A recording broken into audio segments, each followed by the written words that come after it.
Hello and good morning students. ఇవాళ క్లాస్లో మనం the Indian జుడికేచర్, that is the Indian judiciary గురించి డిస్కస్ చేద్దాం. అయితే దీన్ని రెండు పార్ట్స్గా ప్రజెంట్ చేసే ప్రయత్నం చేస్తాను, బికాస్ ది ఎక్స్ప్లెనేషన్ పార్ట్ ఇందులో కంపారిటివ్గా ఎక్కువ ఉంటుంది అండ్ కొంత క్లారిటీ రావాల్సిన విషయాలు చాలా ఉంటాయి. So that is the reason why వాళ్ళ సుప్రీంకోర్టు గురించి ప్రత్యేకంగా మాట్లాడి నెక్స్ట్ క్లాస్లో హైకోర్ట్స్, అలానే సబార్డినేట్ కోర్ట్స్, అలానే లోక్ అదాలత్లు వాటి గురించి మాట్లాడతానే. At the same time various terminology that you find in the legal parlance, అది కాన్స్టిట్యూషన్ చదివేటప్పుడు వచ్చే terminology, especially judicial activism, public interest litigation, various facts regarding supreme courts and high courts, వీటి గురించి నెక్స్ట్ పార్ట్లో వీల్ డిస్కస్. సో ఈ పార్ట్లో ఎక్స్క్లూజివ్గా మనం సుప్రీంకోర్టు గురించి మాట్లాడదాం. అయితే సుప్రీంకోర్టు గురించి పార్ట్ 5 ఆఫ్ ది ఇండియన్ కాన్స్టిట్యూషన్లో ఆర్టికల్ నెంబర్ 124 నుంచి 147 వరకు డిస్కస్ చేశారు.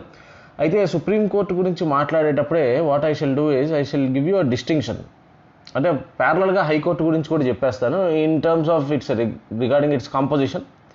జడ్జిలను ఎలా అపాయింట్ చేస్తారు, వాళ్ళ పదవీ కాలం ఎంత, జీతభత్యాలు ఎంత, పోస్ట్ రిటైర్మెంట్ వాళ్ళు ఏం చేయొచ్చు, ఏం చేయకూడదు, వాళ్ళని తీసేయాలంటే ఏం చేయాలి, ఇలాంటివన్నీ కూడా సుప్రీంకోర్టు అండ్ హైకోర్టు రెండు పక్కపక్కనే చూసేద్దాం. సో దట్ ఒకసారి సుప్రీంకోర్టు అంతా చెప్పి మళ్ళీ హైకోర్టు చెప్తుంటే మళ్ళీ సుప్రీంకోర్టు అప్పుడు ఏం చెప్పారని మీరు కన్ఫ్యూజ్ అయ్యి ఆ టైప్ ఆఫ్ క్వశ్చన్ లేకుండా ఒకేసారి ఒక పలానా ఇష్యూ సుప్రీంకోర్టులో ఎలాగా, హైకోర్టులో ఎలాగా డిస్టింక్షన్ చేసేసుకుంటే you will get complete clarity. That is what I feel. So therefore first కేసులో అసలు వీటి ఎస్టాబ్లిష్మెంట్ విషయంలో చూద్దాం. సుప్రీంకోర్టు ఎస్టాబ్లిష్ చేసింది ఆన్ 28th of January 1950. అయితే ఒరిజినల్ 26th of January 1950 అమల్లోకి వచ్చింది, దట్ ఈస్ రిపబ్లిక్ డే రోజునే. అయితే 28వ తారీఖు 9:45 AM first session of the supreme court జరిగింది. సో 28th of January నుంచి సుప్రీంకోర్టు పనిచేయడం స్టార్ట్ చేసిందని చెప్పచ్చు. అయితే అదేంటి సుప్రీంకోర్టు 1950లోన మనకి 1773 రెగ్యులేటింగ్ యాక్ట్ ప్రకారంగా సుప్రీంకోర్టు చేశారు కదా అంటే అది ఈస్ట్ ఇండియా కంపెనీ వాళ్ళు ఉన్నప్పుడు ఎస్టాబ్లిష్ చేసిన సుప్రీంకోర్టు. నేను ప్రత్యేకించి కాన్స్టిట్యూషన్ అమల్లోకి వచ్చిన తర్వాత సుప్రీంకోర్టుల సంగతి మాట్లాడుతున్నాను. సో ఈ కేసులో I have considered that. So historical background of supreme court గురించి మనం డిస్కస్ చేసినప్పుడు అసలు ఫస్ట్ సుప్రీంకోర్టుని ఎక్కడ ఎస్టాబ్లిష్ చేశారు, తర్వాత దాని పేరు ఎలా మార్చారు, సీట్ ఎక్కడికి మార్చారు, ఇలాంటివన్నీ బెంచ్ ఎక్కడికి మార్చారు, అవన్నీ we'll discuss later. So as of now I'm going with the date that is been mentioned. So 26th of January 1950 Supreme Court కూడా ఇన్స్టిట్యూషన్ పుట్టింది. 28 January 1950 నుంచి అది పనిచేయడం స్టార్ట్ చేసింది. వేరే హైకోర్టుల విషయానికి వస్తే 1862 అంటే 1861లో హైకోర్ట్స్ గురించి చట్టం చేశారు. బాంబే, కలకటా అండ్ మెడ్రాస్లో ఫస్ట్ హైకోర్టులను పెట్టారు. అయితే ఆశ్చర్యం ఏంటంటే బాంబే, కలకటా, మెడ్రాస్లో వాటి పేర్లు ముంబై, కోల్కత్తా, చెన్నై అని మారినా వాటి హైకోర్టు పేర్లు మారలేదు. అది గుర్తుంటారు ఇప్పటికి కూడా. They are called Bombay High Court, Madras High Court అని పిలుస్తారు ఇప్పటికి కూడా. They are not called Chennai High Court అని పిలవట్లేదు. సో హైకోర్టుల పేర్లు మారలేదు. సో 1861లో చట్టం చేశారు. 1862లో ఈ 3 హైకోర్టులని ఎస్టాబ్లిష్ చేశారు. అక్కడి నుంచి అవి కంటిన్యూ అవుతూనే ఉన్నాయి. So therefore establishments of high court I'm taking it from 1862. So first difference ఇది. Second, the number of judges విషయానికి వద్దాం. సుప్రీంకోర్టులో ఎంతమంది జడ్జీలు ఉండాలి, హైకోర్టులో ఎంతమంది జడ్జీలు ఉండాలని. సుప్రీంకోర్టులో ఎంతమంది జడ్జీలు ఉండాలనే దాన్ని పార్లమెంట్ డిసైడ్ చేస్తుంది. ఇది గుర్తుంది, this very very very important. President decide చేయరు, ది పార్లమెంట్ విల్ డిసైడ్. అదైనా హైకోర్టులో ఎంతమంది జడ్జీలు ఉండాలనేది ద ప్రెసిడెంట్ విల్ డిసైడ్. అంటే ప్రెసిడెంట్ అంటే obviously on consultation with the judiciary ఒకటి, రెండోది on consultation with the central government and council of ministers, రెండు ఉండాలి. సో పార్లమెంట్ డిసైడ్ చేస్తుంది సుప్రీంకోర్టులో ఎంతమంది జడ్జీలు ఉండాలని. ఒరిజినల్గా సుప్రీంకోర్టు స్టార్ట్ అయినప్పుడు ఒక chief justice plus 7 other judges ఉన్నారు. మ్యాక్సిమం 10 ఉండొచ్చని అప్పుడు అనుకున్నారు అప్పుడున్న సందర్భాల్లో. తర్వాత 1960లో, 66లో, 70sలో ఆ టైప్లో కంటిన్యూస్గా పెంచుకుంటూ వచ్చి వెరీ రీసెంట్గా 2019 నాటికి వచ్చేటప్పటికి సుప్రీంకోర్టులో as of now there are టోటల్గా 34 ఉన్నారు. అంటే ఒక chief justice of India plus 33 other judges ఉన్నారు. అండ్ ఈ 33 అదర్ జడ్జెస్లో ఖచ్చితంగా అట్లీస్ట్ 1 ఫీమేల్ అయినా ఉండాలి. 1 ఇప్పుడు సుప్రీంకోర్టులో ఉన్న వాళ్ళు 2 ఉన్నారు. జస్టిస్ భానుమతి ఒక ఆవిడ ఉన్నారు, జస్టిస్ ఇందిరా ఒక ఆవిడ ఉన్నారు. సో యాజ్ ఆఫ్ నో 2 ఉన్నారు, బట్ కనీసం 1 షుడ్ బి ఫీమేల్ రిమైనింగ్ 33లో. So as of now supreme court of India has got 34 judges in total including the chief justice. మళ్ళీ చెప్తున్నా గుర్తుపెట్టుకోండి, సుప్రీంకోర్టులో ఎంతమంది జడ్జీలు ఉండాలనేది it is for the parliament to decide. అదేనా? ఓకే. వేరే హైకోర్టులో ఎంతమంది జడ్జీలు ఉండాలనేది it is for the president to decide. అయితే ప్రెసిడెంట్ కూడా డెసిషన్ తీసుకునేటప్పుడు నంబర్ ఆఫ్ ఫ్యాక్టర్స్ని కన్సిడర్ చేస్తారు. లాస్ట్ 5 years నుంచి ఆ రాష్ట్రంలో యావరేజ్ మీద ఉన్న కేసులు, ఆ పెండింగ్ కేసులు, ఆ రాష్ట్రానికి ఉన్న పాపులేషన్, జడ్జీస్ టు పాపులేషన్ రేషియోలు చాలా ఉంటాయి. అవన్నీ కన్సిడర్ చేసుకొని చేస్తారు. అందుకనే అన్ని హైకోర్టుల్లోనూ ఒకటే నెంబర్ ఆఫ్ జడ్జిలు ఉండరు, రాష్ట్రానికి మారతారు. ఆంధ్రప్రదేశ్ హైకోర్టు గురించి మనం హైకోర్ట్స్ డిస్కస్ చేసినప్పుడు చూద్దాం. నెక్స్ట్ది అపాయింట్మెంట్ విషయానికి వస్తే, అపాయింట్మెంట్ ఇద్దరిని చేసేది ప్రెసిడెంటే. ఇది గుర్తుపెట్టుకోండి. ఇది కొంతమందికి ఫస్ట్ టైం వినే వాళ్ళకి ఏదో కన్ఫ్యూజన్ ఉండొచ్చు. హైకోర్టు అంటే రాష్ట్రానికి సంబంధించింది కాబట్టి రాష్ట్రంలో అపాయింట్మెంట్లు గవర్నర్లు చేస్తారు కాబట్టి అని అనుకోవచ్చు, కానీ that is wrong. Judges of both supreme court as well as high court, article number 124 ప్రకారం ఇక్కడ, ఆర్టికల్ నెంబర్ 217 ప్రకారం అక్కడ, రెండు చోట్ల జడ్జిల్ని ప్రెసిడెంటే నియామకం చేస్తారు. ఇది గుర్తుపెట్టుకోండి. ఈ నియామకం ఎలా చేస్తారు, ఎవరి పేర్లని కన్సిడర్ చేస్తారు, వీటి గురించి మళ్ళీ ప్రత్యేకంగా స్లైడ్ ఉంటుంది, దాంట్లో మనం మాట్లాడుకుందాం. ప్రస్తుతానికి both of them, Supreme Court judges as well as the High Court judges, are appointed by the President. Next వీళ్ళ ఓత్ ఆఫ్ ఆఫీసు వచ్చేటప్పటికి మళ్ళీ తేడా. సుప్రీంకోర్టులో జడ్జెస్ ఇంక్లూడింగ్ చీఫ్ జస్టిస్ ప్రమాణ స్వీకారం ప్రెసిడెంట్ చేయిస్తారు. వేరే హైకోర్టుల విషయానికి వస్తే హైకోర్టులో ప్రమాణ స్వీకారం జడ్జిలకి including chief justice of high court అయినా సరే ప్రమాణ స్వీకారాన్ని గవర్నర్ చేయిస్తారు. That is the difference. So వీళ్ళ అపాయింట్మెంట్ ఏమో ప్రెసిడెంట్ చేస్తారు, బట్ ఓత్ ఆఫ్ ఆఫీస్ విషయానికి వచ్చేటప్పుడు సుప్రీంకోర్టులో అయితే ప్రెసిడెంటే ఓత్ ఆఫ్ ఆఫీస్ అడ్మినిస్టర్ చేయిస్తారు. వేరే హైకోర్టుల విషయానికి వస్తే governor oath of office administer చేయిస్తారు. దెన్ నెక్స్ట్ రెసిగ్నేషన్ విషయానికి వస్తే ఇద్దరు కూడా ప్రెసిడెంట్కే రెసిగ్నేషన్ అడ్రస్ చేయాలి. ఎందుకంటే ఆర్టికల్ 311 ఆఫ్ ది కాన్స్టిట్యూషన్ ప్రకారం మనల్ని అపాయింట్ చేసిన అథారిటీ కంటే కింద అథారిటీ మనల్ని తీసేయలేరు. ఇది గుర్తుపెట్టుకోండి. ఇప్పుడు దానికి నన్ను ఒక హెచ్ఆర్ మేనేజర్ అపాయింట్ చేశాడు అనుకోండి ఒక కంపెనీలో, ఆ హెచ్ఆర్ మేనేజరు అంతకంటే పైన వాళ్ళు మాత్రమే నన్ను తీసేయగలరు తప్ప హెచ్ఆర్ మేనేజర్ కంటే కింద పనిచేసే క్లర్క్ నన్ను తీసేయలేడు.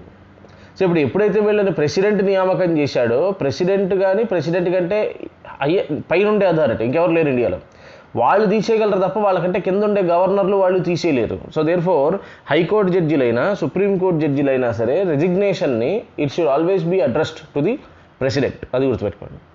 Then next as far as salary is concern, salary revise చేశారు కదా 2018లో, ప్రెసిడెంట్ వైస్ ప్రెసిడెంట్ అందరిది, అలానే జడ్జెస్ది కూడా చేశారు. సో ప్రస్తుతం chief justice of India, that is supreme court chief justice అయితే 2.8 lakhs per month salary draw చేస్తారు. అదర్ జడ్జెస్ అయితే 2.5 lakhs పర్ మంత్ డ్రా చేస్తారు. వేరే హైకోర్టు విషయానికి వస్తే చీఫ్ జస్టిస్ అయితే కనుక 2.5 lakhs పర్ మంత్ డ్రా చేస్తారు. అదర్ జడ్జెస్ అయితే 2.25 lakhs పర్ మంత్ డ్రా చేస్తారు. 50% ఆఫ్ లాస్ట్ డ్రా పే వీళ్ళకి పెన్షన్గా అందజేయడం జరుగుతుంది. దెన్ రిటైర్మెంట్ ఏజ్ విషయానికి వచ్చేటప్పటికి 65 years. ఇది సుప్రీంకోర్టు విషయంలో జడ్జికి మినిమం వయసు లేదు. That is important. జడ్జిగా నియమించబడ్డానికి మినిమం వయసు లేదు, బట్ మ్యాక్సిమం చెప్పారు 65 ఏళ్ల వరకు, 65 ఏళ్ళు నిండే వరకు. హైకోర్టు విషయానికి వస్తే 62 ఏళ్ళు నిండే వరకు. అయితే 114 కాన్స్టిట్యూషనల్ అమెండ్మెంట్ బిల్, గుర్తుంది, this is not constitution amendment act, 114 constitutional amendment bill అమ్మ. ఈ రెండింటికి తేడా తెలుసు కదా. ఒక బిల్లు 2 హౌసుల్లోనూ పాస్ అయి ప్రెసిడెంట్ సంతకం అయితేనే యాక్ట్ అవుతుంది. సో 114 కాన్స్టిట్యూషన్ అమెండ్మెంట్ బిల్ అది. అసలు 114 కాన్స్టిట్యూషన్ అమెండ్మెంట్ యాక్ట్లో అవ్వలేదు కదా. సో అంటే ఈ బిల్లు చట్టంగా మారలేదన్నమాట. దాంట్లో హైకోర్టు జడ్జిల ఏజ్ని, రిటైర్మెంట్ ఏజ్ని కూడా 65కి పెంచాలి అని ఒక ప్రపోజల్ చేశారు, బట్ అది పాస్ కాలేదు. అది గుర్తుపెట్టుకోండి. So as of now supreme court జడ్జిలు అయితే 65 ఏళ్ళకి రిటైర్ అవుతారు, హైకోర్టు జడ్జిలు అయితే 62 ఏళ్లకే రిటైర్ అవుతారు. నెక్స్ట్ పోస్ట్ రిటైర్మెంట్ వీళ్ళు ఏం చేయొచ్చు. ఒకవేళ నువ్వు సుప్రీంకోర్టు జడ్జిగా కానీ చీఫ్ జస్టిస్గా కానీ చేసి రిటైర్ కనుక అయితే యూ కెనాట్ ప్రాక్టీస్ లా. ఇంకా అక్కడి నుంచి ఇంప్లీట్ చేయడానికి ఛాన్స్ ఉండదు. అంటే లాయర్గా పనిచేయడానికి కానీ ఇక వేరే ఇతరతర జ్యుడిషియల్ పరంగా అంటే లా ప్రాక్టీస్ చేయడానికి వీల్లేదు. ఇక వేరే కోర్టుల్లో సుప్రీంకోర్టులో ఎక్కడా కూడా మీరు అడ్వకేట్గా చేయడానికి దానికి పనికిరారు. అయితే గవర్నమెంట్ జనరల్గా ఇలా రిటైర్ అయిపోయిన వాళ్ళని ఏం చేస్తుందంటే కొన్ని కమిషన్స్ ఉంటాయి కదా, ఎంక్వైరీ కమిషన్స్, ఆ కమిషన్స్, ఈ కమిషన్స్, అలాంటి వాటికి చైర్మన్లుగా నియామకం చేస్తారు. That is possible. రెండోది, ఈ సోకాల్డ్ రిటైర్ అయిపోయిన జడ్జిలు కొంతమందిని కావాలంటే మళ్ళీ కొంతకాలం జడ్జిగా యాక్ట్ చేయమని అడిగే అధికారం ప్రెసిడెంట్కి ఉంది, అవసరాన్ని బట్టి. అక్కడ వేకెన్సీస్ ఉన్నాయి, లేకపోతే పరిభారం ఎక్కువ ఉందనుకుంటే the president of India has got the authority to request the retired judges to act as judges for a temporary period of time. So అట్లా ఏదైనా ఉంటే చేయడమే తప్ప అదర్వైజ్ కేసులో లాయర్గా చేయడానికి సుప్రీంకోర్టు జడ్జిగా రిటైర్ అయిన వాళ్ళు పనికిరారు. అదే మీరు హైకోర్టులో జడ్జిగా చేసి రిటైర్ అయ్యారనుకోండి, హైకోర్టులో జడ్జి చేసి రిటైర్ అయిన తర్వాత మీకు 2 ఆప్షన్స్ ఉన్నాయి. ఒకటి, మీరు ఏ హైకోర్టుకి అయితే జడ్జిగా పనిచేశారో ఆ హైకోర్టులో తప్ప మిగిలిన అన్ని హైకోర్టుల్లోనూ సుప్రీంకోర్టులోనూ మీరు లాయర్గా పనిచేసుకోవచ్చు. అండ్ దీనికి ఏజ్ లిమిట్ ఏం లేదు. You can act as a lawyer, you can practice the profession of advocate until death చేయొచ్చు. లేదు సుప్రీంకోర్టు జడ్జిగా రిటైర్ అయిపోతే you have the option to be appointed as a high court జడ్జిగా రిటైర్ అయిపోతే you have the option to be appointed as a supreme court judge. ఎందుకని ఏళ్ళలో 62 ఏళ్ళకే కదా retirement. Supreme court judge 65 ఏళ్ళ దాకా చేయొచ్చు కదా. సో హైకోర్టు జడ్జిగా మీరు రిటైర్ అయిపోయాక ఆప్షన్ 2 ఏంటంటే సుప్రీంకోర్టు జడ్జి అవ్వచ్చు. లేదా అది మీకు ఇష్టం లేదనుకోండి, మీరు ఏ హైకోర్టులో అయితే జడ్జిగా పనిచేశారో కొన్ని సందర్భాల్లో 2-3 హైకోర్టులో కూడా చేయొచ్చు. That is possible. అది ఎలాగనేది నెక్స్ట్ చెప్తాను. సో చేశారనుకోండి, మీరు ఏ హైకోర్టుల్లో అయితే జడ్జిగా పనిచేశారో ఆ హైకోర్టుల్లో తప్ప మిగిలిన అన్ని హైకోర్టుల్లోనూ సుప్రీంకోర్టులోనూ మీరు లా ప్రాక్టీస్ చేయొచ్చు అంటిల్ డెత్. ఇది హైకోర్టులో జడ్జిగా చేసి రిటైర్ అయిన వాళ్ళకు ఉండే option. Next, salary and pension విషయానికి వస్తే సుప్రీంకోర్టులో పనిచేసే జడ్జిల జీతాలు కానీ పెన్షన్లు కానీ మొత్తం కన్సాలిడేటెడ్ ఫండ్ ఆఫ్ ఇండియా నుంచి తీస్తారు. ఆర్టికల్ 266 మీకు ఐడియా ఉంటే కనుక కన్సాలిడేటెడ్ ఫండ్ ఆఫ్ ఇండియా. అయితే ఇది ఈ సోకాల్డ్ ఎక్స్పెండిచర్ మీద ఓటింగ్ ఉండదు. ఇది గుర్తుపెట్టుకో, డిస్కషన్ చేయొచ్చు కానీ ఓటింగ్ చేయరు. అందుకనే వీటిని బడ్జెట్ భాషలో ఏమని పిలుస్తారంటే expenses charged on the consolidated fund అంటారు. బడ్జెట్లో 2 మాటలు, expenses charged on the consolidated fund, expenses made on the consolidated fund అని ఉంటాయి. Charged on the consolidated fund అంటే ప్రెసిడెంట్కి, వైస్ ప్రెసిడెంట్కి, జడ్జీలకి, గవర్నర్లకి వీళ్ళకి ఇచ్చే జీతాలకు. వాటి మీద ప్రత్యేకంగా ఓటింగ్ ఉండదమ్మా. చర్చ చేయొచ్చు కావాలంటే, ఓటింగ్ చేయడానికి ఉండదు. Expenses made on the consolidated fund అంటే వాటి మీద చర్చ ఉంటుంది, తర్వాత ఓటింగ్ కూడా ఉంటుంది. అయితే హైకోర్టు జడ్జిల విషయానికి వచ్చేటప్పటికి మళ్ళీ ఇక్కడ కన్ఫ్యూజ్ అవ్వకుండా జాగ్రత్తగా గుర్తుపెట్టుకోండి. హైకోర్టు జడ్జిలకు సంబంధించిన జీతాలేమో consolidated fund of the state నుంచి ఇస్తారు. ఏ రాష్ట్ర హైకోర్టుకి ఆయన పనిచేస్తే ఆ రాష్ట్ర కన్సాలిడేటెడ్ ఫండ్ నిధి ఉంటుంది కదా, దాంట్లోంచి ఇస్తారు. బట్ పెన్షన్ మాత్రం సెంట్రల్ గవర్నమెంట్ నుంచి ఇస్తారు. That means consolidated fund of India నుంచి ఇస్తారు. So that is the difference. So supreme court జడ్జిల విషయంలో salary as well as pension both of them are drawn from the consolidated fund of India. But where high court జడ్జిల విషయంలో their salaries are paid out of the consolidated fund of the state, రాష్ట్ర సంఘటిత నిధి నుంచి ఇస్తారు. But వాళ్ళ pension మాత్రం కేంద్ర సంఘటిత నిధి నుంచి ఇస్తారు. That is the difference. Next, removal విషయానికి వస్తే ఇద్దరు ప్రొసీజర్ ఒకటే. ఆల్మోస్ట్ ప్రెసిడెంట్ని తీసేసినంత ప్రొసీజర్ ఉంటుంది దీంట్లో. ఇంపీచ్మెంట్, రిమూవల్ అంటాం మనం. సో రిమూవల్ ప్రొసీజరు ఎలా జరుగుతుంది అంటే, ఒక సుప్రీంకోర్టు జడ్జిని తీసేయాలన్నా, ఒక హైకోర్టు జడ్జిని తీసేయాలన్నా అది పార్లమెంట్కి మాత్రమే పాసిబిలిటీ ఉంది. స్టేట్ అసెంబ్లీలకి దాంతో సంబంధం లేదు. అయితే పార్లమెంట్లో కూడా దీనికి ఒక క్లియర్ ప్రొసీజర్ చెప్పారు. ఆ ప్రొసీజర్ ఎలా ఉంటుందంటే, ఒకవేళ లోక్సభలో ఆ రిమూవల్ రెజల్యూషన్ కనుక మనం ఇంట్రడ్యూస్ చేయాలంటే లోక్సభలో కనీసం 100 మంది మెంబర్లు దానికి సపోర్ట్ ఇవ్వాలి ఫస్ట్. అదే రాజ్యసభలో ఇంట్రడ్యూస్ చేయాలనుకుంటే కనీసం 50 మంది దాన్ని సపోర్ట్ చేయాలి ఇనీషియల్గా. సో ఇట్లా లోక్సభలో కానీ రాజ్యసభలో కానీ ఎక్కడైనా అది ఇంట్రడ్యూస్ కావచ్చు. ఇంట్రడ్యూస్ అయిన తర్వాత ఆ స్పీకర్ ఆర్ చైర్మన్ ఎవరైతే ఉంటారో వాళ్ళు దాన్ని అడ్మిట్ చేయాలి, ఆ మోషన్ని. అప్పుడు ఒక 3 మెంబర్స్తో ఒక కమిటీని ఫామ్ చేస్తారు. 3 మెంబర్స్. అందులో సుప్రీంకోర్టుకి సంబంధించిన చీఫ్ జస్టిస్ ఒక ఆయన ఉంటారు, హైకోర్టుకి సంబంధించిన చీఫ్ జస్టిస్ ఒక ఆయన ఉంటారు, ఇంకో ఇతర లర్న్డ్ జూరిస్ట్ ఒక ఆయన, ముగ్గురితో కలిపి ఒక కమిటీని ఏర్పాటు చేస్తారు. ఈ కమిటీ వాళ్ళ మీద పెట్టిన ఆరోపణలు ఏవైతే ఉన్నాయో దాని మీద విచారణ చేస్తారు. ఆరోపణలు 2 రకాలే. ఒకటి ప్రూవెన్ మిస్బిహేవియర్, రెండోది ఇన్కెపాసిటీ. అంటే ప్రూవెన్ మిస్బిహేవియర్ అంటే ఆయన ఏదైతే చేయకూడని పనులు ఉన్నాయో అలాంటివి ఆయన చేశాడు ఒక జడ్జి స్థానంలో ఉండి. రెండోది ఇన్కెపాసిటీ అంటే ఆయన వల్ల కావట్లేదు. అదైనా ఆయన వల్ల జ్యుడిషియరీకి సంబంధించిన పనులు చేయడం, తీర్పులు చెప్పడం, లేదా ఇతరత్ర జ్యుడిషియరీకి అవసరమైన నాలెడ్జ్ అది ఆయనకి లేకపోవడం, ఇలాంటి ఏదో incapacity. So proven misbehaviour and incapacity 2 కారణాల వల్ల జడ్జీలు తీసేయచ్చు, ఇతరత్ర కారణాల వల్ల తీసేయడానికి అవకాశం లేదు. సో ఆ ప్రూవ్డ్ మిస్బిహేవియర్ కానీ ఇన్కెపాసిటీ కానీ ఉంది అని ఆ కమిటీ ఫైనల్ చేసింది అనుకోండి, ఆ కమిటీ అప్పుడు ఆ రిపోర్ట్ని ఆ పలానా హౌస్కి ఇస్తుంది. ఏ హౌస్లో అయితే ఇది రిప్రజెంట్ అయిందో ఆ హౌస్కి ఇస్తుంది. ఆ హౌస్ అప్పుడు దాన్ని స్పెషల్ మెజారిటీతో పాస్ చేయాలి. ఇంతకుముందు మీకు చెప్పాను స్పెషల్ మెజారిటీ అంటే అర్థం ఏంటి, మన కాన్స్టిట్యూషన్ అమెండ్మెంట్ చేసినట్టు స్పెషల్ మెజారిటీ అంటే టోటల్ మెంబర్షిప్ ఆఫ్ ది హౌస్లోనేమో మెజారిటీ రావాలి, ఆ రోజు ప్రెజెంట్ అండ్ ఓటింగ్లో ఉన్న వాళ్ళలో కనీసం 2/3 రావాలి. అంత కష్టం. అలా ఒక హౌస్ పాస్ చేశాక అది రెండో హౌస్కి వెళ్తుంది. రెండో హౌస్ కూడా 2/3 దట్ ఈస్ స్పెషల్ మెజారిటీతో దీన్ని యాక్సెప్ట్ చేయాలి. అలా యాక్సెప్ట్ అయిన తర్వాత అది ప్రెసిడెంట్ దగ్గరికి వెళ్తుంది. ప్రెసిడెంట్ అప్పుడు దాని మీద సైన్ చేసి అసెంట్ ఇచ్చారంటే అప్పుడు ఆ పలానా జడ్జిని ఇంపీచ్ చేసినట్టుగా ప్రకటించవచ్చు. అయితే ఇంతవరకు ఏ హైకోర్టు జడ్జిని కానీ సుప్రీంకోర్టు జడ్జిని కానీ ఇంపీచ్ చేసిన చరిత్ర మనకి లేదు. ఫస్ట్ టైం రామస్వామి అనే ఆయన మీద ఈ మోషన్ ఇంట్రడ్యూస్ చేశారు. అయితే రామస్వామి అనే ఆయన మీద మోషన్ ఇంట్రడ్యూస్ అయింది, అది 2 హౌసుల్లోకి వెళ్ళింది. లోక్సభలో ఆ మోషన్ డిఫీట్ అయింది. అంటే కాంగ్రెస్ పార్టీ ఓటు వేయకుండా అబ్స్టైన్ చేసేటప్పటికి ఆ నంబర్ రాలేదు, కావాల్సిన సోకాల్డ్ మెజారిటీ. సో దాంతో రామస్వామి అనే ఆయన తప్పించుకున్నారు. యాక్చువల్గా అదర్వైజ్ రామస్వామి అనే ఆయన first judge to be impeached అవ్వాల్సిన ఆయన. తర్వాత కూడా 2000 మేబీ 13, 14, 11 ప్రాంతంలో జస్టిస్ దినకరన్ ఒక ఆయన, జస్టిస్ స్వామినాథన్ ఒక ఆయన, వీళ్ళ మీద కూడా హైకోర్టు జడ్జిలు, హైకోర్టు చీఫ్ జస్టిస్లు, వీళ్ళు సిక్కిం హైకోర్టు కాబట్టి చీఫ్ జస్టిస్గా చేసిన వాళ్ళు, వీళ్ళ మీద కూడా డిస్ప్రపోర్షనేట్ అసెట్స్ వాటికి సంబంధించిన కొన్ని కేసులు జరిగాయి. వీళ్ళ మీద కూడా పార్లమెంట్లో ఇంపీచ్మెంట్ మోషన్స్ జరిగాయి. అది కూడా ఒక హౌస్లో పాస్ అయింది. 2వ హౌస్లో పాస్ అయ్యేలోపు వాళ్ళే రాజీనామా చేశారు. అదర్వైజ్ జీకే బుక్స్లో వాళ్ళ పేరే ఎక్కుతుంది, ఫస్ట్ టైం ఇంపీచ్ చేయబడ్డోళ్ళు వీళ్ళే అని. సో అందుకని అదంతా మాకు ఎందుకు అంత మంచి పేరు అని చెప్పి వాళ్ళే రిజైన్ చేశారు.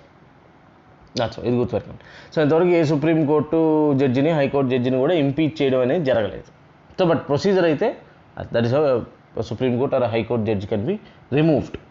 తర్వాత ఇక ట్రాన్స్ఫర్ విషయానికి వస్తే సుప్రీంకోర్టు జడ్జిని ట్రాన్స్ఫర్ చేయడం అనే క్వశ్చన్ లేదు, బికాజ్ సుప్రీంకోర్టు ఒకటే ఉంది కాబట్టి. The seat of the supreme court is Delhi అని కాన్స్టిట్యూషన్లోనే రాస్తుంది. Seat of the supreme court is Delhi.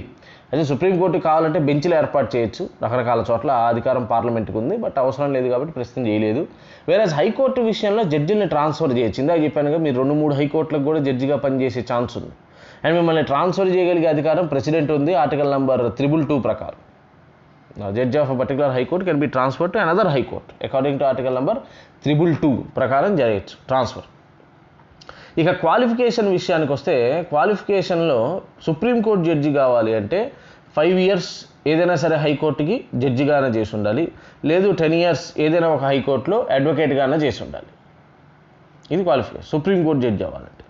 Plus ఇప్పుడు మీరు గమనించాల్సిన వెరీ ఇంపార్టెంట్ పాయింట్ ఏంటంటే, సుప్రీంకోర్టులో జడ్జి కావాలంటే ఇంకో కండిషన్ ఉంది, 3వది. That is he is a distinguished jurist అయి ఉండాలి ప్రెసిడెంట్ దృష్టిలో. అంటే న్యాయశాస్త్ర కోవిదుడు అయి ఉండాలి. ఇది ఎందుకు చెప్తున్నానో మీరు అర్థం చేసుకున్న తర్వాత మీకు అర్థమవుతుంది. సో 1, 5 ఏళ్ళు ఏదైనా సరే రాష్ట్ర హైకోర్టుకి జడ్జిగానే చేసి ఉండాలి, లేదు 10 ఏళ్ళు ఏదైనా ఒక రాష్ట్ర హైకోర్టులో అడ్వకేట్గా చేసి ఉండాలి, న్యాయశాస్త్ర కోవిదుడు అని ప్రెసిడెంట్కి ఒక అభిప్రాయం కలగాలి. అప్పుడు మీరు సుప్రీంకోర్టులో జడ్జిగా అపాయింట్ చేయడానికి ఎలిజిబుల్ అవుతారు. But when you come to high court judges విషయానికి వస్తే, హైకోర్టులో జడ్జిగా నియమించబడాలి అంటే 1 మీరు ఏదైనా సరే ఒక జ్యుడిషియల్ ఆఫీస్, ప్రత్యేకించి అడ్వకేటు జడ్జి అని ఏం లేదు, ఏదైనా సరే జ్యుడిషియరీకి సంబంధించిన ఒక ఆఫీస్ ఒక 10 years పాటు కనుక మీరు హోల్డ్ చేసి ఉన్నా, లేదు ఏదైనా హైకోర్టులో 10 years పాటు మీరు అడ్వకేట్గా పనిచేసి ఉన్నా మిమ్మల్ని హైకోర్టు జడ్జిగా నియమించవచ్చు. అయితే ఇక్కడ 3rd ఆప్షన్ లేదు చూసారా, ఒక డిస్టింగ్విష్డ్ జ్యూరిస్ట్ అవ్వాలి అని ప్రెసిడెంట్ అభిప్రాయంలో ఉండాలి అనే మాట హైకోర్టు జడ్జికి లేదు.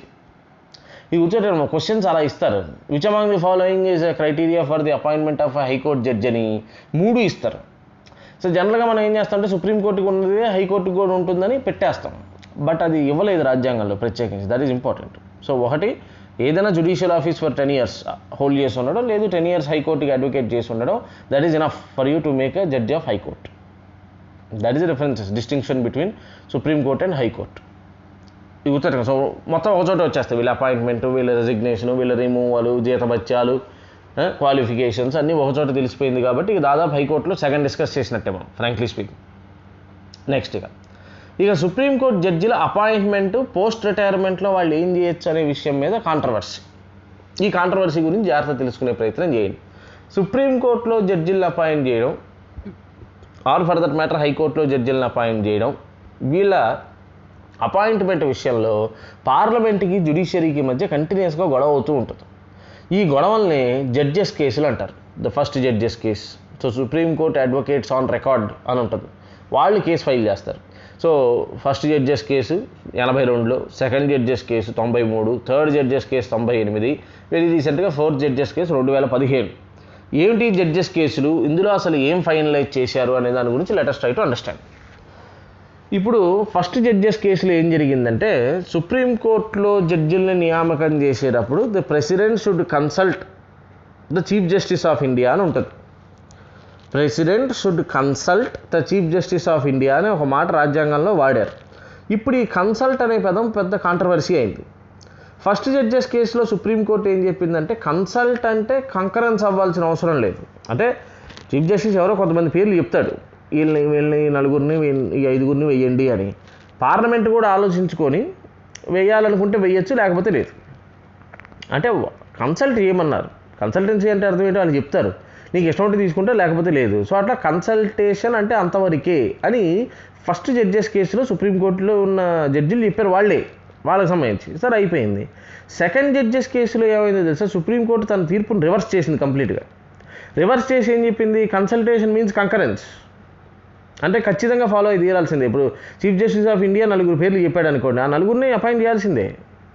సరే మేము కూడా ఆలోచించి వేరే ఇంకో 2-3 పేర్లు కూడా పట్టుకొస్తామంటే కుదరదు అని అలా చేస్తే జ్యుడిషియరీ కొన్ని ఇండిపెండెన్స్ పోతుంది అని సుప్రీంకోర్టు ఒక వెరైటీ వాదన తీసుకొచ్చింది. సో ఫస్ట్ జడ్జెస్ కేసులో సుప్రీంకోర్టు ఇచ్చిన తీర్పుని ఎగ్జాక్ట్ రివర్స్ చేశారు. So consultation means concurrence and chief justice of India will deliver the names of the people and ఆ వచ్చిన పేర్లను ప్రెసిడెంట్ అపాయింట్ చేయడం తప్ప ఇంకా వేరే ఆప్షన్ లేదు మీకు అని మార్చేశారు. మళ్ళీ థర్డ్ జడ్జెస్ కేసు విషయానికి వచ్చేటప్పటికి ఏం చేశారు, అసలు ఈ ప్రాసెస్ ఆఫ్ కన్సల్టేషన్కే ఒక సిస్టమ్ని పెడదాం మనం. That system is called the collegium system. ఇది గుర్తుపెట్టుకోండి, కొలీజియం అంటారు దీన్ని, కొలీజియం సిస్టమ్. ఇది ఒక సిస్టమ్ని థర్డ్ జడ్జెస్ కేసులో క్రియేట్ చేశారు. కొలీజియం సిస్టమ్ అంటే ఇదేం చెప్తుందంటే, సుప్రీంకోర్టులో జడ్జిల్ని నియామకం చేయాల్సిన పరిస్థితి వస్తే అప్పుడు ప్రెసిడెంట్ ఏం చేయాలంటే ఒక కొలీజియంని ఆయన సంప్రదిస్తారు. ఆ కొలీజియంకి మెంబర్స్ ఎవరు అంటే చైర్మన్గా దానికి చీఫ్ జస్టిస్ ఆఫ్ ఇండియా ఉంటారు. సుప్రీంకోర్టులో ఎవరైనా 4 సీనియర్ మోస్ట్ జడ్జిలు అందులో మెంబర్లుగా ఉంటారు. ఇది కొలీజియం. సుప్రీంకోర్టులో జడ్జిల్ని అపాయింట్ చేయాలనుకుంటే కనుక, ఒకవేళ సుప్రీంకోర్టులో చీఫ్ జస్టిస్ని అపాయింట్ చేయాలనుకున్నారనుకోండి, సుప్రీంకోర్టులో ఉండే సీనియర్ జడ్జిలతో పాటుగా హైకోర్టులో ఉన్న కొంతమంది జడ్జిలను కూడా కన్సిడర్ చేయొచ్చు, కన్సల్ట్ చేయొచ్చు. ఇది గుర్తుపెట్టుకోండి, ఇది రాజ్యాంగంలోనే ఉన్నమాట. సో సుప్రీంకోర్టు జడ్జిల అపాయింట్మెంట్ విషయంలో ఒక కొలీజియంని ప్రెసిడెంట్ సంప్రదించాలి. దాంట్లో చీఫ్ జస్టిస్ ఆఫ్ ఇండియా ఉంటారు, ప్లస్ 4 సుప్రీంకోర్టు జడ్జిలు ఉంటారు. అదే హైకోర్టులో జడ్జిల్ని అపాయింట్ చేయాలంటే ప్రెసిడెంట్ ఏం చేయాలంటే కొలీజియంని ఆయన సంప్రదిస్తారు. ఈ కొలీజియంలో చీఫ్ జస్టిస్ ఆఫ్ ఇండియా ఉంటారు, ఒక సుప్రీంకోర్టుకి సంబంధించిన జడ్జి ఉంటారు, ఆ రాష్ట్రానికి సంబంధించిన గవర్నర్ ఉంటారు, ఆ రాష్ట్రానికి సంబంధించిన చీఫ్ జస్టిస్ ఆఫ్ హైకోర్టు ఉంటారు. ఇది గుర్తుపెట్టుకోండి. సో ఈ టైప్లో కొలీజియమ్స్ని డిఫైన్ చేశారు థర్డ్ జడ్జెస్ కేసు. ఇది యాక్చువల్గా థర్డ్ జడ్జెస్ కేసు ఎందుకు వచ్చిందంటే, అప్పుడున్న ప్రెసిడెంట్ వెంకటరామన్ అనుకుంటారు ఆయన, అప్పుడున్న ప్రెసిడెంట్ ఆయన K R Narayana, I'm not too sure on that. So అప్పుడున్న ప్రెసిడెంట్ అడ్వైజరీ జ్యూరిస్డిక్షన్ అడిగారు ఆర్టికల్ 143 ప్రకారం, దాని గురించి తర్వాత వస్తుంది. అప్పుడు ఆయన ఏమడిగారంటే, ఈ జడ్జిల అపాయింట్మెంట్ విషయంలో ఒక్క సుప్రీంకోర్టు చీఫ్ జస్టిస్ చెప్పిందే వినడమా, లేకపోతే దాన్ని ఏమన్నా 2-3 కన్సిడర్ చేసి ఆ డెసిషన్ చెప్తారా అని.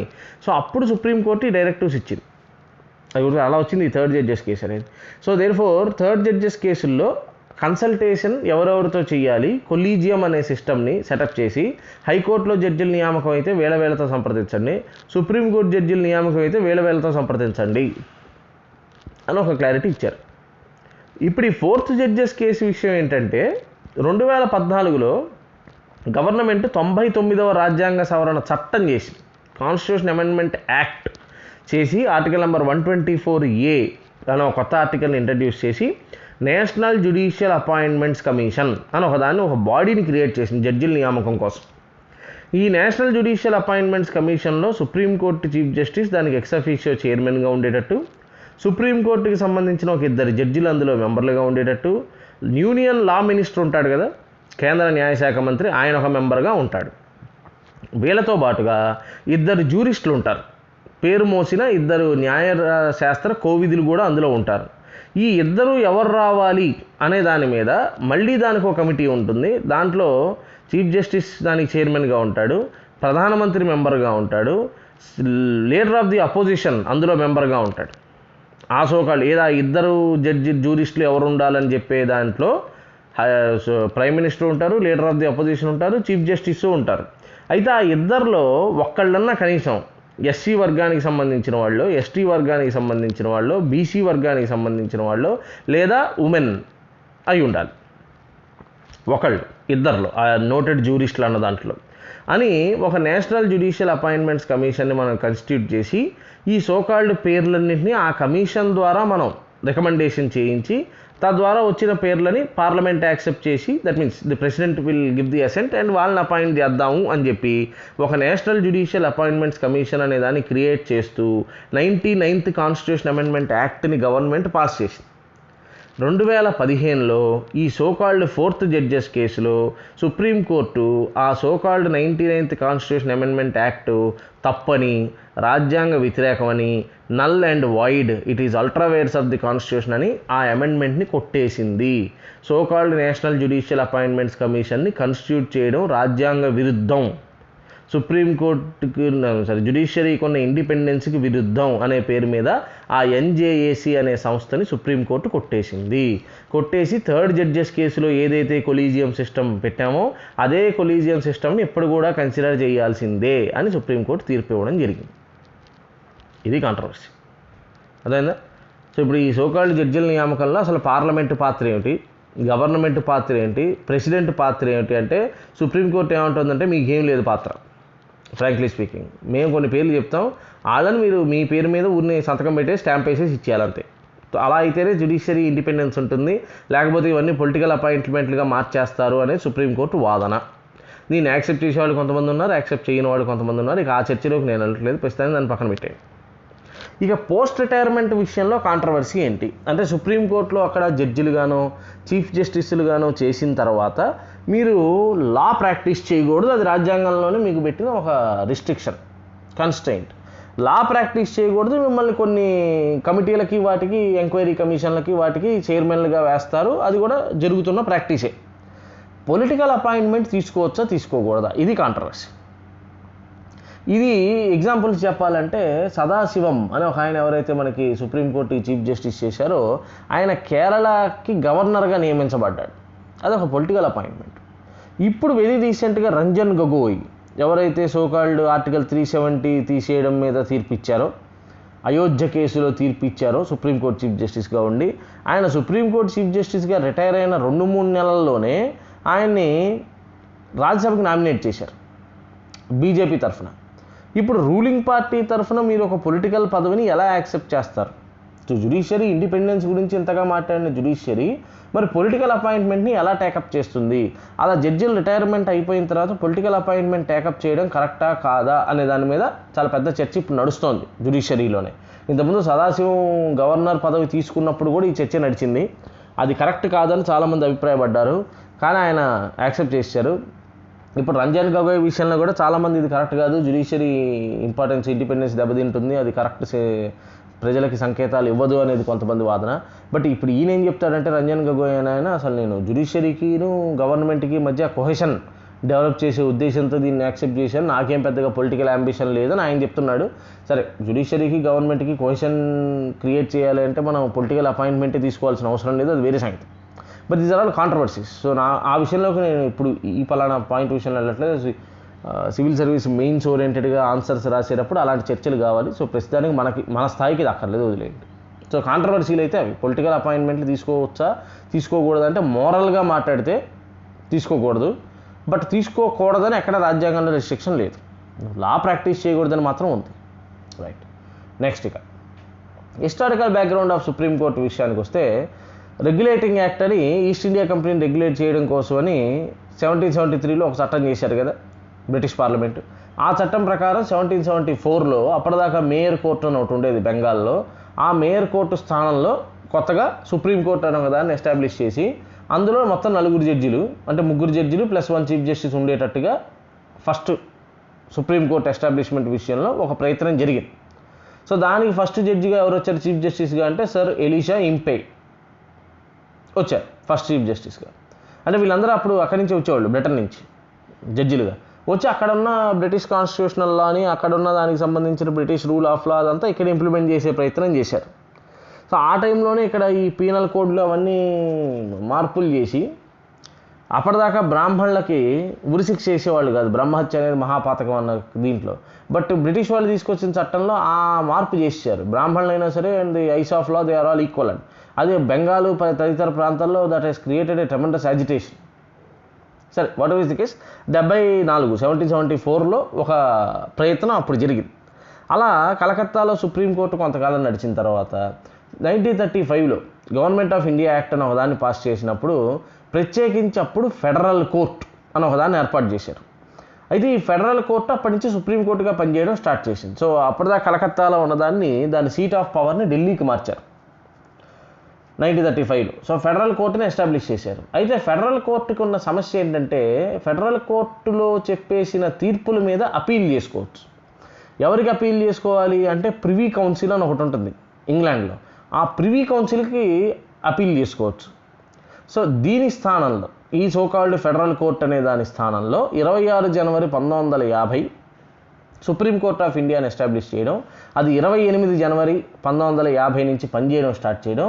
అయితే సుప్రీంకోర్ట్ ఆఫ్ ఇండియాకు ఉన్న ప్రత్యేకత ఏంటంటే అది ఫెడరల్ కోర్టు చేసే పనులన్నింటినీ తీసుకుంది, అలానే ఆ అపీల్ చేసుకునే ప్రివీ కౌన్సిల్ ఉండేది చూసారా ఇంగ్లాండ్లో, దాని పనిని కూడా తీసుకుంది. అందుకని supreme court has got its own original jurisdiction as well as appellate jurisdiction కూడా సుప్రీంకోర్టుకు ఉంది. కింద కోర్టులు, హైకోర్టులు, సబార్డినేట్ కోర్టులు ఇచ్చిన తీర్పుల్ని అపీల్ చేసుకోవడానికి కూడా మనకున్న ఒకే ఒక ఆధారం supreme court. So supreme court has combined both the functions of the federal court as well as the privy council which was in England. ఇది జరిగింది. సో ఫస్ట్ చీఫ్ జస్టిస్గా సుప్రీంకోర్టు ఎవరు చేశారు అంటే హరిలాల్ జే కానియా అని ఆయన చేశారు. ఫస్ట్ సుప్రీంకోర్టు చీఫ్ జస్టిస్గా హరిలాల్ జే కానియా. ఇప్పుడు ప్రస్తుతం current and the 47th chief జస్టిస్గా ఎవరున్నారు అంటే జస్టిస్ ఎస్ఏ బాబ్డే అని ఆయన ఉన్నారు. ప్రస్తుతం 47వ చీఫ్ జస్టిస్గా ఎస్ఏ బాబ్డే అని ఆయన చేస్తున్నారు. ఇది the historical background of the supreme court. దానిగా జ్యూరిస్డిక్షన్ విషయానికి వస్తాం. సుప్రీంకోర్టుకి సంబంధించిన న్యాయ పరిధి ఏముంది అంటే దీంట్లో రకాలు ఉన్నాయి. ఫస్ట్ దాన్ని original jurisdiction article 131, appellate jurisdiction article 132, అందులో మళ్ళీ appellate jurisdiction in terms of constitutional matters, in terms of civil matters, in terms of criminal matters. తర్వాత స్పెషల్ లీవ్ కూడా ఉంది, అపిల్ త్రూ స్పెషల్ లీవ్, అక్కడ వరకు ఆర్టికల్ 136. ఆ తర్వాత రివ్యూ జ్యూరిస్డిక్షన్ ఉంటుంది ఆర్టికల్ 137, అంటే సుప్రీంకోర్టు తాను ఇచ్చిన తీర్పుల్ని తానే మార్చి చెప్పుకోవచ్చు. అలా తర్వాత there is a writ jurisdiction article number 32 ప్రకారం, and court of record article 129 ప్రకారం. సో ఇందులో ఒక్కొక్క దాని గురించి మాట్లాడుకుంటే వెళ్దాం మనం. సో దీంట్లో ఫస్ట్ ఇది original jurisdiction. Original and exclusive రెండు మాటలు ఉంటాయి. ఒరిజినల్ అండ్ ఎక్స్క్లూజివ్ జ్యూరిస్డిక్షన్ అంటే కేవలం సుప్రీంకోర్టుకు మాత్రమే వర్తిస్తాయి, అంటే ఆ విషయంలో ఇక వేరే ఇతర ఏ కోర్టు కూడా కలగజేసుకోవడానికి వీలు లేదు. అలాంటి దాన్ని ఒరిజినల్ అండ్ ఎక్స్క్లూజివ్ జ్యూరిస్డిక్షన్ అనే పేరుతో పిలుస్తాం మనం. ఇది article number 131 of the Indian కాన్స్టిట్యూషన్లో ఉంటుంది. సో ఒరిజినల్ జ్యూరిస్డిక్షన్లోకి ఏమేమి వస్తాయి అంటే మేజర్గా సెంటర్ స్టేట్స్ మధ్య గొడవలు వస్తాయి. అంటే ఒకవైపు సెంట్రల్ గవర్నమెంటు, ఒకవైపు ఒక స్టేట్ గవర్నమెంట్, ఇది ఓ కేసు. లేదు ఒకవైపు సెంట్రల్ గవర్నమెంటు, ఒకటో రెండో మూడో స్టేట్ గవర్నమెంట్లు అంతా కలిపి ఒకవైపు, ఇంకో పక్క రెండో మూడో స్టేట్ గవర్నమెంట్లు రెండో వైపు, ఇదో కేసు. అసలు ఒక స్టేట్ గవర్నమెంట్ వర్సెస్ ఇంకో స్టేట్ గవర్నమెంట్. ఇప్పుడు ఉదాహరణకి ఆంధ్రప్రదేశ్కిను కర్ణాటకకి గొడవ అయింది అనుకోండి, ఊరిని జస్ట్ కేసు అనుకుంది. ఇప్పుడు ఆ కేసు ఎక్కడ ఫైల్ అవ్వాలి? కర్ణాటక హైకోర్టులోనా, ఆంధ్రప్రదేశ్ హైకోర్టులోనా? అలా. సో అలా రెండు రాష్ట్రాల మధ్య గొడవలు అయితే ఇవన్నీ కూడా డైరెక్ట్గా సుప్రీంకోర్టుకే వెళ్ళిపోవాలి. ఇంకా మధ్యలో ఏ కోర్టు వాటిని టేకప్ చేయడానికి వీలు లేదు. దట్ ఈజ్ ఇంపార్టెంట్, గుర్తుపెట్టుకోండి. ఓకే. సో సెంటర్ స్టేట్ మధ్య గొడవలు, సెంటరు కొన్ని స్టేట్లు ఒకవైపు, ఇంకొన్ని స్టేట్లు ఇంకోవైపు, రెండు రాష్ట్రాల మధ్య గొడవలు, ఇవన్నీ కూడా సుప్రీంకోర్టుకి సంబంధించిన exclusive jurisdiction and original jurisdiction. తర్వాత కాలంలో ఈ ఒరిజినల్ జ్యూరిస్డిక్షన్ పరిధిని పెంచారు. దాంట్లోకి ఏమేమి తీసుకొచ్చారు? ప్రెసిడెంట్ వైస్ ప్రెసిడెంట్ ఎలక్షన్ల విషయంలో అయ్యే గొడవలు, ప్రెసిడెంట్ వైస్ ప్రెసిడెంట్ ఎలక్షన్కి సంబంధించి 1952లో చట్టం చేశారు, ఆ ఎలక్షన్ ప్రొసీజర్కి సంబంధించి. దాని తర్వాత అమెండ్మెంట్లు చేశారు 70లో అప్పుడు. సో ఆ so called president and vice president election act ప్రకారంగా ఆ సోకాల్డ్ ఎలక్షన్లో జరిగిన గొడవ ఏదైనా సరే సుప్రీంకోర్టులో మాత్రమే కేసు ఫైల్ అవుతుంది, ఒకటి. రెండోది, యూపీఎస్సీ చైర్మన్ మెంబర్లను తీసేయాలనుకోండి, వాళ్ళకు కూడా ఇట్లానే ప్రూవ్డ్ మిస్బిహేవియర్, ఇన్కెపాసిటీ, అలానే తర్వాత కరప్షను ఇవన్నీ చేసినట్టుగా ప్రూవ్ చేయాలి. యూపీఎస్సీ చైర్మన్ కానీ మెంబర్లు కానీ తీసేయాలంటే సుప్రీంకోర్టు ఆర్డర్ ఇవ్వాలి. అది కూడా సుప్రీంకోర్టుకి ఒరిజినల్ అండ్ ఎక్స్క్లూజివ్ జ్యూరిస్డిక్షనే, అంటే ఇక దాని మీద వేరే ఏ కోర్టు టేకప్ చేయడానికి వీలు లేదు. అయితే పొలిటికల్ మ్యాటర్స్లో సుప్రీంకోర్టుకు ఒరిజినల్ జ్యూరిస్డిక్షన్ ఉండదు. అంటే ఇప్పుడు ఎంపీ ఎలక్షన్ విషయంలో, ఎమ్మెల్యే ఎలక్షన్ విషయంలో అప్పుడు డైరెక్ట్గా అవి సుప్రీంకోర్టుకి వెళ్ళవు. ఆ కాన్స్టిట్యుయెన్సీ ఏ పరిధిలోకి వస్తుందో ఆ హైకోర్టుకి వెళ్తుంది, అది గుర్తుపెట్టుకోండి. సో ప్రెసిడెంట్ వైస్ ప్రెసిడెంట్ ఎలక్షన్ల విషయంలో, యూపీఎస్సీకి సంబంధించిన చైర్మన్ మెంబర్ల దీంట్లో వాళ్ళు ఈ పలానా సోకాళ్ళు కరప్షన్కి దానికి పాల్పడ్డారు అనేది తేల్చడం విషయంలో సుప్రీంకోర్టుకి ఒరిజినల్ అండ్ ఎక్స్క్లూజివ్ జ్యూరిస్డిక్షన్ ఉంది. అండ్ అందులో సుప్రీంకోర్టు ఇచ్చే తీర్పు ఫైనల్, గుర్తుంది. దాని మీద మళ్ళీ అపీల్ అనే క్వశ్చన్ లేదు. అయితే ఈ సోకాల్డ్ ఒరిజినల్ జ్యూరిస్డిక్షన్లోకి ఏమేమి ఉండవు, ఏమేమి రావు అంటే ఇంటర్స్టేట్ వాటర్ డిస్ప్యూట్స్ రావు. ఇంటర్స్టేట్ వాటర్ డిస్ప్యూట్స్ తీర్చడానికి మళ్ళీ ప్రత్యేకంగా బాడీస్ ఉంటాయి. ఇప్పుడు బచావత్ అవార్డు, కృష్ణా ట్రిబ్యునల్, ఇవన్నీ పేర్లు ఉంటారుగా, Godavari river water sharing tribunals, అవి ప్రత్యేకంగా గవర్నమెంట్ వాటిని ఎస్టాబ్లిష్ చేస్తుంది. అది సుప్రీంకోర్టు పరిధిలోకి రావాలి, ఒరిజినల్ జ్యూరిస్డిక్షన్లోకి రావాలి. రెండోది ప్రీ కాన్స్టిట్యూషనల్ ట్రీటీస్ ఉంటాయి. అంటే రాజ్యాంగం అమల్లోకి రావడానికంటే ముందు కొన్ని జరిగిన ట్రీటీసు లేకపోతే కవెనెంట్స్ ఇలాంటివి ఉంటాయి. వాటి మీద కూడా సుప్రీంకోర్టుకి ఒరిజినల్ జ్యూరిస్డిక్షన్ ఏమి ఉండదు. అంటే డైరెక్ట్గా సుప్రీంకోర్టుకి వెళ్ళిపోవాల్సిన అవసరం ఏం లేదు ప్రీ కాన్స్టిట్యూషనల్ ట్రీటీస్ మీద. అలానే ఫైనాన్స్ కమిషన్కి సంబంధించిన మ్యాటర్స్, ఫైనాన్స్ కమిషన్ అంటే తెలుసు కదా, కేంద్రానికి రాష్ట్రానికి మధ్య పన్నుల వాటా పంపిణీకి సంబంధించి మాట్లాడుతుంది. ఆ ఫైనాన్స్ కమిషన్కి సంబంధించిన మ్యాటర్స్లో కూడా సుప్రీంకోర్టుకి ఏమి ఒరిజినల్ జ్యూరిస్డిక్షన్ ఉండదు. సో ఇక్కడ సుప్రీంకోర్టుకి ఒరిజినల్ జ్యూరిస్డిక్షన్ వర్తించని ఏరియాలు, పైన చెప్పినవేమో వర్తించే ఏరియాలు. ఆ ఏరియాలని పార్లమెంటు అవసరాన్ని బట్టి పెంచవచ్చు. అలానే పెంచారని చెప్పాను కదా, ప్రెసిడెంట్ వైస్ ప్రెసిడెంట్ ఎలక్షన్ విషయంలోనూ యూపీఎస్సీ చైర్మన్ని తీసేయడం అనే విషయంలోనూ సుప్రీంకోర్టుకి ఆ ఒరిజినల్ అండ్ ఎక్స్క్లూజివ్ జ్యూరిస్డిక్షన్ని ఇచ్చారు. రెండోది appellate jurisdiction. So appellate jurisdiction article number 132, 133, 134 విషయంలో జరుగుతుంది. అపిలేట్ జ్యూరిస్డిక్షన్ అన్నప్పుడు అపీల్ కింద ఇచ్చిన హైకోర్టులు కానీ సబార్డినేట్ కోర్టులు కానీ ఇచ్చిన తీర్పుల్ని మనం సుప్రీంకోర్టులో అపీల్ చేసుకోవచ్చు. అందులో ఒకటి సివిల్ మ్యాటర్స్. సివిల్ మ్యాటర్స్ అంటే తెలుసు కదా, ఆస్తి తగాదాలు, లేకపోతే ఫర్ ఎగ్జాంపుల్ భూమికి సంబంధించిన తగాదాలు ఇలాంటివి ఉంటే they are all civil matters. Or even for that case మ్యారేజ్కి సంబంధించిన తగాదాలు. అయితే మ్యారేజ్ తగాదాలు అవి సుప్రీంకోర్టు దాకా వెళ్ళవు. ఇంకా అక్కడ దాకా పెడితే రోజు 3 పిల్లలు కూర్చోబెట్టి పంచాయతీ చేయడమే సరిపోతుంది, బతుకు జట్కా బండి టైప్లో. సో అవన్నీ వెళ్ళవు. బట్ ఆస్తి తగాదాలు వెళ్తాయి సివిల్ మ్యాటర్స్లో, ఆస్తి తగాదాలు ప్రత్యేకించి. ఇంతకుముందు ఏమయ్యేదంటే మినిమం ఇంతన్నా ఉండాలి, 20,000 అంతకంటే పైబడ్డ ఆస్తి తగాదాలు అయితేనే సుప్రీంకోర్టుకి వెళ్తాయి అని ఉండేది. 1970లో ఆ రిస్ట్రిక్షన్ని తీసేశారు. సో ఆస్తి తగాదాలు వెళ్ళచ్చు సివిల్ మ్యాటర్స్. రెండోది క్రిమినల్ మ్యాటర్స్, అది మీకు ఐడియా ఉంది. ఆ తర్వాత కాన్స్టిట్యూషనల్ మ్యాటర్స్. ఇప్పుడు ఒక్కొక్క దాని గురించి కొద్దిగా డీటెయిల్గా చెప్తే జాగ్రత్త చూడండి. ఇప్పుడు సివిల్ మ్యాటర్స్ ఉన్నాయనుకోండి, సివిల్ మ్యాటర్స్లో ఒక హైకోర్టు ఇచ్చిన తీర్పు మీద మనం సుప్రీంకోర్టుకి అపీల్కి వెళ్ళచ్చు. అయితే ఆ హైకోర్టు సర్టిఫై చేయాలి ఈ మ్యాటర్లో there is a substantial question of law of ordinary nature ఉంది, ఇది సుప్రీంకోర్టు అపీల్కి వెళ్ళడానికి కావలసిన రిక్వైర్మెంట్ దీనికి ఉంది, అర్హత ఉంది అని కనుక హైకోర్టు నోటిఫై చేస్తే, సర్టిఫై చేస్తే అప్పుడు మనం సుప్రీంకోర్టుకి అపీల్కి వెళ్ళొచ్చమ్మా. ఇది గుర్తుపెట్టుకోండి. అంతేగాని మీరు అనుకున్నట్టుగా హైకోర్టు ఇచ్చిన ప్రతి తీర్పుని టకటగా సుప్రీంకోర్టులో వేసేయడానికి ఉండదు. ఇక అలాంటప్పుడు హైకోర్టులు ఎందుకు, అన్నీ సుప్రీంకోర్టులోనే వేసుకోవచ్చు కదా. సో హైకోర్టు సర్టిఫై చెయ్యాలి, ఈ పలానా కేసులో సుప్రీంకోర్టు ఇన్వాల్వ్ అయ్యి డెసిషన్ తీసుకోవాల్సినంత విషయం ఉంది, మీరు అవసరమైతే సుప్రీంకోర్టుకి అపీల్కి వెళ్ళొచ్చు అని హైకోర్టు చెప్తే అప్పుడు మనం సుప్రీంకోర్టుకి అపీల్కి వెళ్ళొచ్చు. మరి హైకోర్టు సర్టిఫై చేయకపోతే మనం చేయగలిగింది ఏం లేదు, హైకోర్టు ఇచ్చిన తీర్పు ఫైనల్ అవుతుంది. ఇది గుర్తుపెట్టండి, that is important. Criminal matters విషయంలోకి వచ్చినప్పుడు చిన్న మార్పు ఉంది, జాగ్రత్తగా వినండి. క్రిమినల్ మ్యాటర్స్లో సుప్రీంకోర్టు డిఫాల్ట్గా కొన్ని అపీల్స్ తీసుకోవచ్చు హైకోర్టు సర్టిఫై చేయకపోయినా కూడా. అంటే మిగతా మ్యాటర్స్లో హైకోర్టు సర్టిఫై చేస్తేనే క్రిమినల్ మ్యాటర్స్లో కూడా సుప్రీంకోర్టు అపీల్ తీసుకుంటుంది. బట్ 2 కేసుల్లో మాత్రం హైకోర్టు సర్టిఫై చేసినా చేయకపోయినా సుప్రీంకోర్టు డైరెక్ట్గా అపీల్ తీసుకోవచ్చు. ఆ 2 కేసులు జాగ్రత్తగా వినండి. ఇప్పుడు ఒక కింద కోర్టు, దట్ ఈజ్ ఉదాహరణకి డిస్ట్రిక్ట్ కోర్టు ఒక వ్యక్తి మీద కేసు వేస్తే విచారణ చేసి అతను నిర్దోషి అని వదిలేసింది. వాళ్ళు ఎవరైతే తీర్పు నచ్చని వాళ్ళు ఉన్నారో రెండో పార్టీ, వాళ్ళు హైకోర్టుకి అపీల్కి వెళ్ళారు. హైకోర్టు ఆ తీర్పుని రివర్స్ చేసి ఆ సోకాల్డ్ ముద్దాయికి ఉరిశిక్ష చేసింది.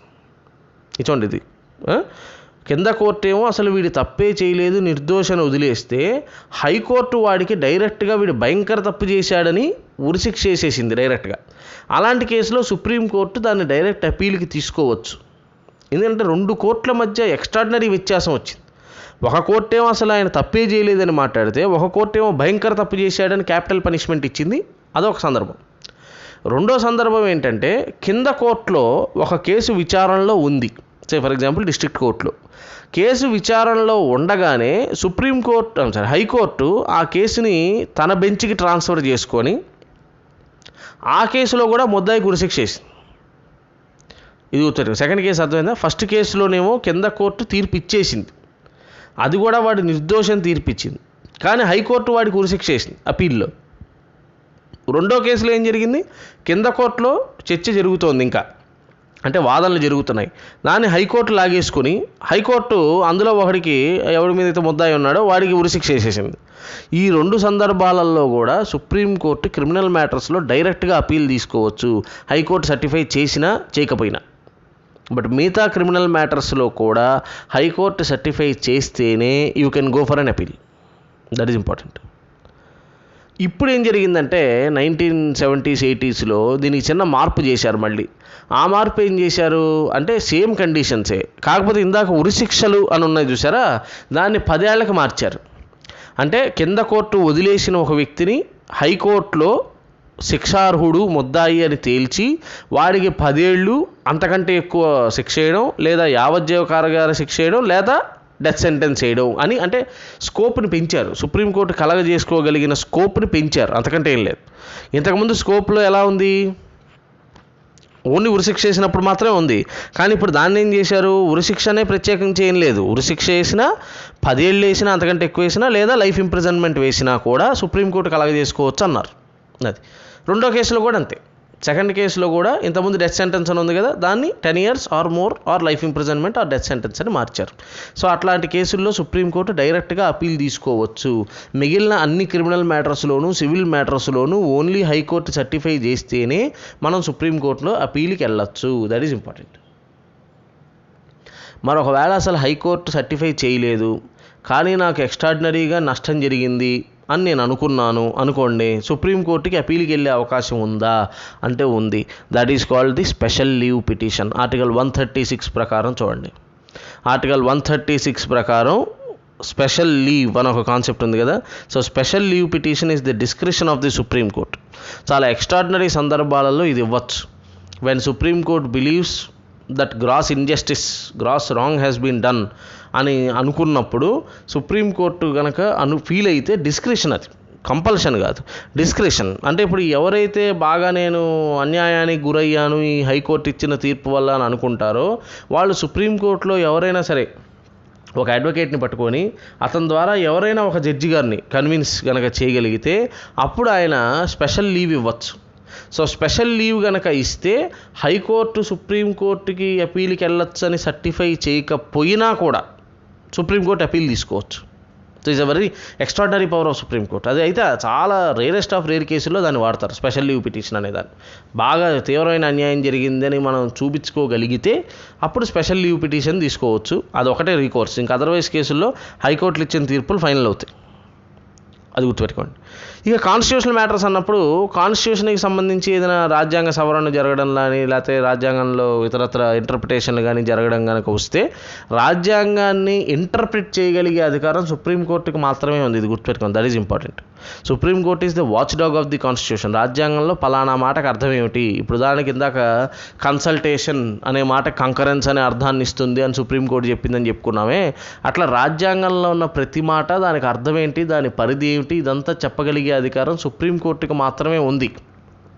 కానీ ఒక గవర్నమెంట్ చేసిన చట్టం రాజ్యాంగంలో చెప్పిన ప్రిన్సిపల్స్కి లోబడి ఉందా లేదా, that is the judicial review చేయగలిగే అధికారం హైకోర్టులకు కూడా ఉంది. ఇది గుర్తుపెట్టుకోండి అమ్మా, అదైందా? అయితే ఇప్పుడు దీంట్లో ఆశ్చర్యం ఏంటంటే సెంట్రల్ గవర్నమెంట్ చేసిన ఒక చట్టాన్ని ఆపగలిగే అధికారం హైకోర్టుకు కూడా ఉంది. దట్ ఈజ్ ఇంపార్టెంట్, ఇది గుర్తుపెట్టుకోండి. ఇది ఎలాగా, ఇంతకుముందు లేదు. ఇది 42nd కాన్స్టిట్యూషన్ అమెండ్మెంట్ ప్రకారం 1976లో central laws, parliament that is union లిస్ట్లో ఉన్న సబ్జెక్టుల మీద సెంట్రల్ గవర్నమెంట్ చట్టం చేస్తే దాని మీద అపీల్ చేయగలిగే అధికారం సుప్రీంకోర్టుకే ఉంది తప్ప హైకోర్టుకి లేదు అని చేశారు. కానీ మళ్ళీ ఇమీడియట్గా 43rd కాన్స్టిట్యూషన్ అమెండ్మెంట్ చేసి 1977లో హైకోర్టులకు కూడా ఆ అవకాశాన్ని ఇచ్చారు.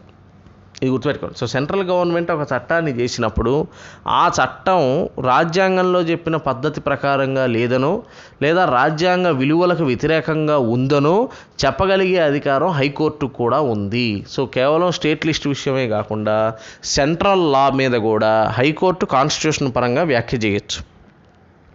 బట్ రాజ్యాంగానికి సంబంధించిన డెఫినేషన్, రాజ్యాంగానికి సంబంధించిన వాచ్ డాగ్ ఎవరంటే సుప్రీంకోర్టే.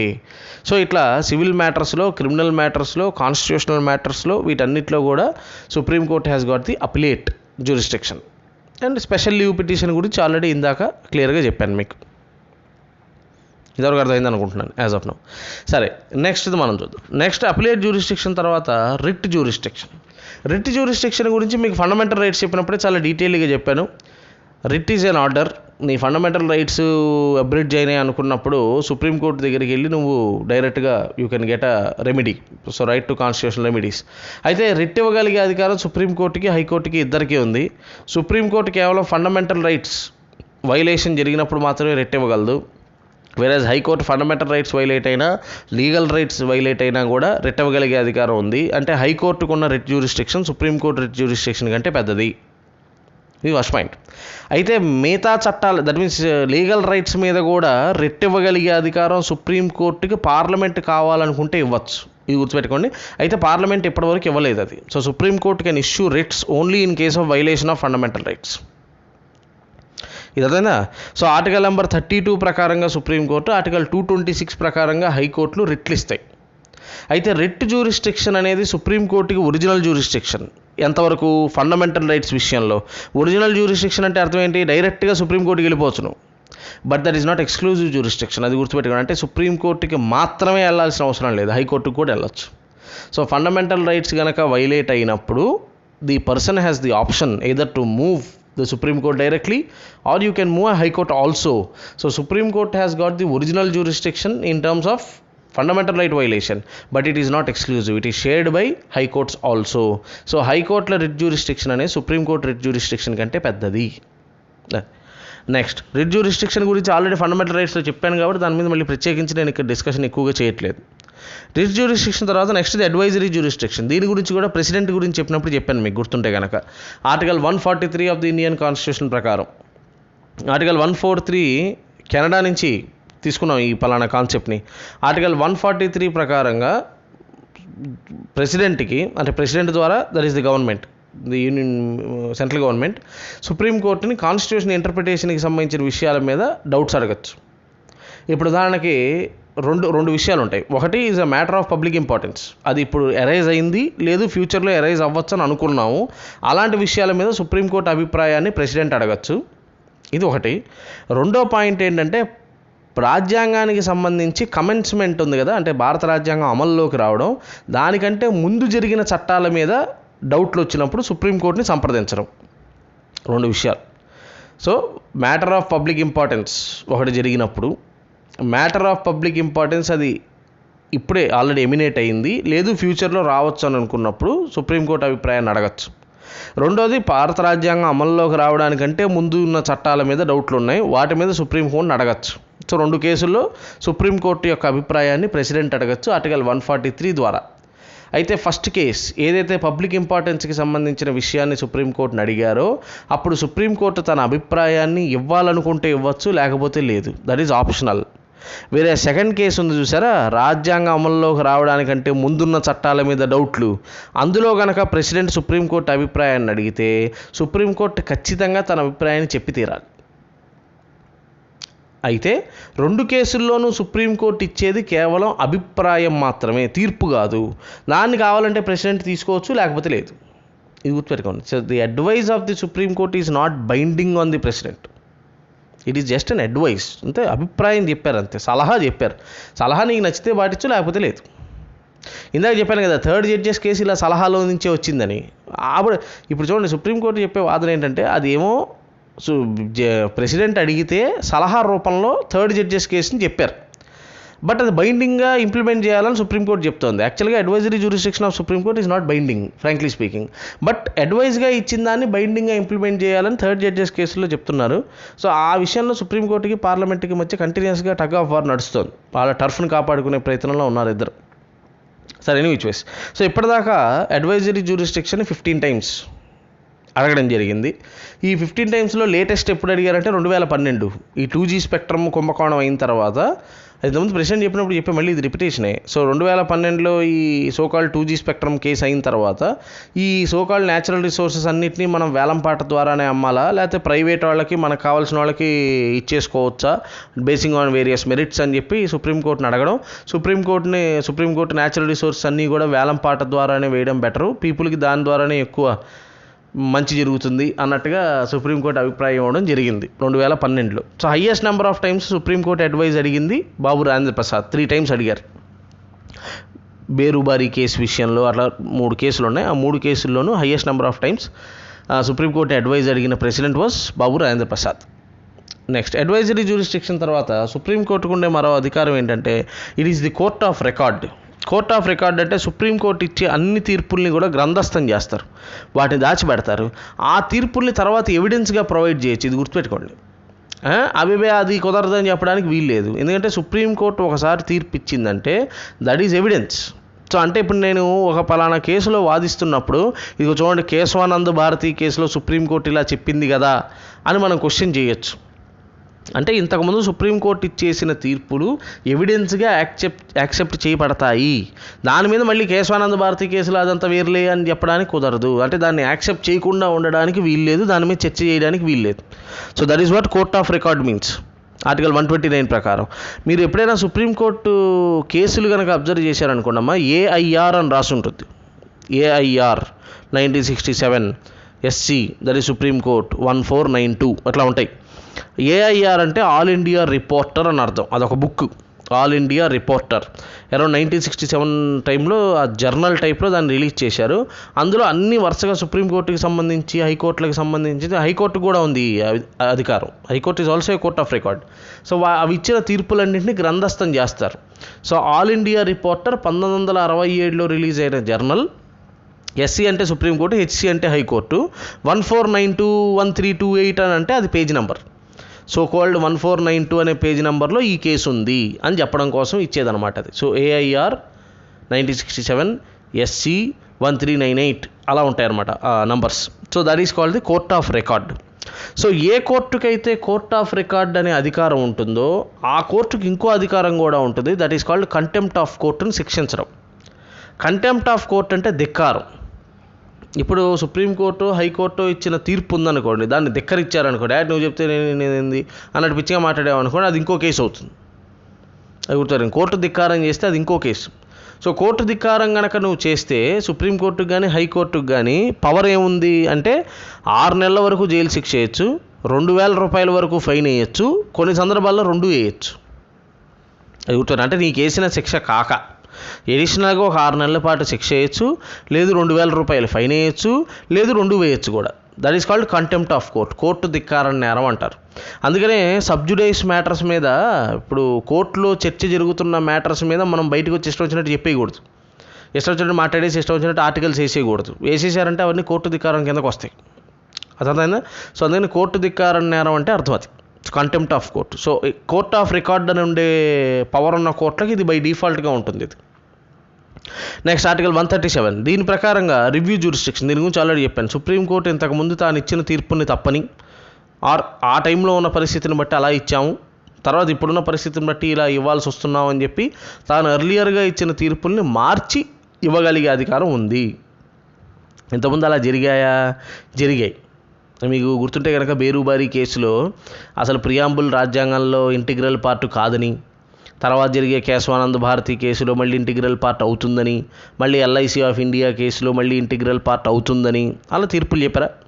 అలానే గోలఖనాథ్ కేసు ఉందా? గోలఖనాథ్ కేసులో ఏం చెప్పారు? అసలు పార్లమెంట్ ఫండమెంటల్ రైట్స్ని మార్చలేదు, ఆర్టికల్ 368 పరిధిలోకి ఫండమెంటల్ రైట్స్ రావు అని తీర్పిచ్చేశారు. గోలఖనాథ్ వర్సెస్ స్టేట్ ఆఫ్ పంజాబ్. ఇందులో సుప్రీంకోర్టు చీఫ్ జస్టిస్గా చేసింది ఎవరు తెలుసా? ఈ పలానా తీర్పులో ఆంధ్రప్రదేశ్ ఆయన కోకా సుబ్బారావు అని, ఆయన చీఫ్ జస్టిస్గా అప్పుడు జస్టిస్ కోకా సుబ్బారావు ఉన్నారు. ఆయన ఇచ్చారు ఆ తీర్పు.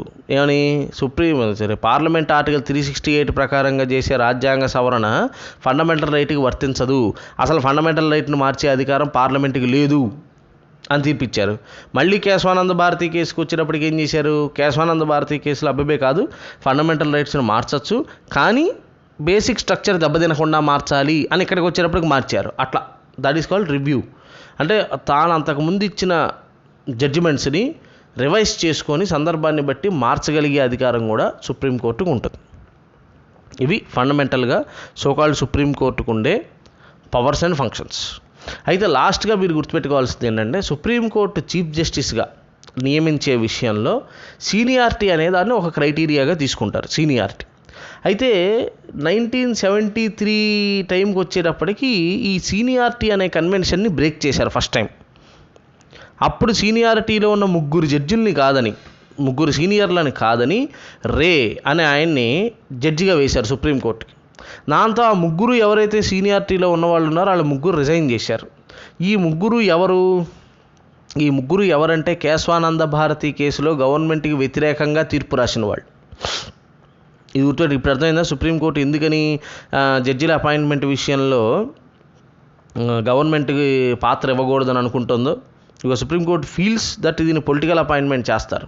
సో అప్పటిదాకా సీనియర్ ఎవరైతే ఉన్నారో ఆయన్ని చీఫ్ జస్టిస్గా వేస్తుంటే 73లో ఏం జరిగిందంటే ఏఎన్ రే అనే ఆయన్ని తీసుకొచ్చి ఫస్ట్ చీఫ్ జస్టిస్గా వేసారు. అంతకంటే ముగ్గురున్నారు ఇంకా సీనియారిటీ లిస్టులో ఆయనకంటే ముందు. వాళ్ళందరినీ బైపాస్ చేసి ఈయన వేశారు. దాంతో వాళ్ళు ముగ్గురు రాజీనామా చేశారు. రాజీనామా చేయాల్సిన పరిస్థితి వచ్చింది, అవమానంగా ఫీల్ అయ్యి. ఎందుకని వాళ్ళు ముగ్గురు కేశవానంద భారతిలో గవర్నమెంట్కి వ్యతిరేకంగా తీర్పు రాశారు జడ్జిలు. తర్వాత కూడా 1977 ప్రాంతంలో అప్పుడు కూడా బేగ్ అనే ఆయన తీసుకొచ్చి చీఫ్ జస్టిస్ చేశారు. ఆయనకంటే ముందు హెచ్ఆర్ ఖన్నా ఉన్నారు ఒక ఆయన. ఆ ఖన్నా అనే ఆయన్ని బైపాస్ చేసి బేగ్ అనే ఆయన్ని చేశారు. ఖన్నా అనే ఆయన కూడా అప్పుడు రాజీనామా చేశారు. ఎందుకంటే ఆ ఖన్నా అనే ఆయన గవర్నమెంట్కి వ్యతిరేకంగా తీర్పు ఇచ్చారు. ఏడిఎం జబల్పూర్ అని ఒక కేసు అది. అందులో ఎమర్జెన్సీ టైంలో కూడా రైట్ టు లైఫ్ ఉందా, ఆర్టికల్ 21, అది సస్పెండ్ చెయ్యాలి అని గవర్నమెంట్, అది సస్పెండ్ కాదు అని ఈయన తీర్పు ఇవ్వడం జరిగింది. అందుకని ఆయన్ని కాదని బేగ్ అనే ఆయన్ని చీఫ్ జస్టిస్గా వేస్తే అప్పుడు ఈ సోకాల్డ్ ఖన్నా అనే ఆయన కూడా రాజీనామా చేయడం జరిగింది. సో ఆ తర్వాత నుంచి ఏం చేశారంటే ఇక సీనియారిటీ అనే దాన్ని ఫాలో అవ్వడం క్రైటీరియాగా పెట్టేసుకున్నారు. సో ఇప్పుడు బై డిఫాల్ట్గా ఎవరైతే సుప్రీంకోర్టులో ఉన్న జడ్జిలందరిలో సీనియర్ మోస్ట్ ఉంటారో వాళ్ళు నెక్స్ట్ చీఫ్ జస్టిస్ అవుతారు రొటేషన్ ప్రకారంగా. అంతేగాని వేరే వాళ్ళని వీళ్ళు బైపాస్ చేసి వాళ్ళని చీఫ్ జస్టిస్గా వేసేయడానికి అవకాశం లేకుండా చేశారు. అదొక controversy in terms of appointment as chief justice of ఇండియాగా. సో ఇది సుప్రీంకోర్టుకి సంబంధించిన రకరకాల విషయాలు. సో వాళ్ళ అపాయింట్మెంట్లు కానీ, వాళ్ళకి సంబంధించిన టర్మ్స్ అండ్ కండిషన్స్ కానీ, సుప్రీంకోర్టుకు ఉండే పరిధి కానీ, వీటన్ని గురించి డిస్కస్ చేసాం. నెక్స్ట్ పార్ట్లో I shall discuss about high courts, అలానే సబార్డినేట్ కోర్ట్స్, అలానే లోక్ అదాలత్, సుప్రీంకోర్టు హైకోర్టుకి సంబంధించిన లీగల్ టెర్మినాలజీస్ ఉంటాయి. లోకస్ స్టాండై అని, తర్వాత ప్రైమా ఫేసి అని, పబ్లిక్ ఇంట్రెస్ట్ లిటిగేషన్ అని, ఇలాంటి వాటి గురించి మాట్లాడితేనే సమ్ ఫ్యాక్ట్స్. అంటే సుప్రీంకోర్టు లాంగెస్ట్ సర్వింగ్ జడ్జి ఎవరు, షార్టెస్ట్ సర్వింగ్ జడ్జి ఎవరు, ఫస్ట్ ఉమెన్ జడ్జి ఎవరు సుప్రీంకోర్టులో, హైకోర్టులో ఎవరు, ఇలాంటి విశేషాల గురించి we shall discuss. So I hope I have clarified maximum things. So ఇది సబ్జెక్ట్ మ్యాటర్ ఎక్కువ ఉండి క్లారిఫికేషన్ ఎక్కువ కావాలి కాబట్టి దీన్ని 2 పార్ట్స్గా చేస్తున్నాను. If you have any further questions or doubts మీరు దాన్ని కామెంట్ సెక్షన్లో పోస్ట్ చేయండి. I will be more than happy to give you the answer. Thank you.